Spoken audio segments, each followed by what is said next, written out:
இன்னைக்கு காலையில் பார்த்தீங்கன்னா வாக்கிங் வந்து இப்படி வெளியே வந்து நடக்க ஸ்டார்ட் பண்ண உடனேயே ஆரம்பிச்சிட்டாங்க ரெண்டு பேருமே. மோகுலி வந்து அவனை கொஞ்சுறதும், பிங்கி வந்து கோவப்படுறதும். இவன் அப்பவும் விடமாட்டான். மட மட மடன்னு போய் முன்னாடி ஓடி போய் திரும்பியும் கொஞ்சம் ஆரம்பிக்குவான்.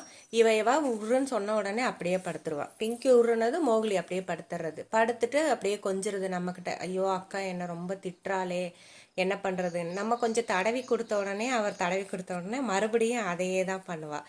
திடுதிடுன்னு ஓடி போய் மறுபடியும் குறுக்க போய் நின்று திரும்பவும் அதே வேலையை தான் பண்ணுது பாருங்க. இன்னைக்கு காலையில் வீட்டிலேருந்து கிளம்புன உடனே இதுதான் நடந்துட்டு இருக்குது. இதுதான் இவ கொஞ்சுறதோ, அவ கோவப்படுறதோ. விடுறா வழியை விடுறா பிங்கி, வழியை விடுறா எனக்கு, அவன் வந்து விடமாட்டேன் நான் அப்படின்னு கொஞ்சிட்டே தான் இருக்கணும். இதுதான் அவனுடைய வேலை. அப்புறம் வந்து நம்மக்கிட்ட சொல்லுவாள், ஐயோ அக்கா என்னை திட்டிகிட்டே இருக்காளே அப்படின்னு. இப்படி தடவி கொடுத்த உடனே அவனுக்கு ஒரு சந்தோஷம். மறுபடியும் போய் பிங்கியை அப்படியே தான்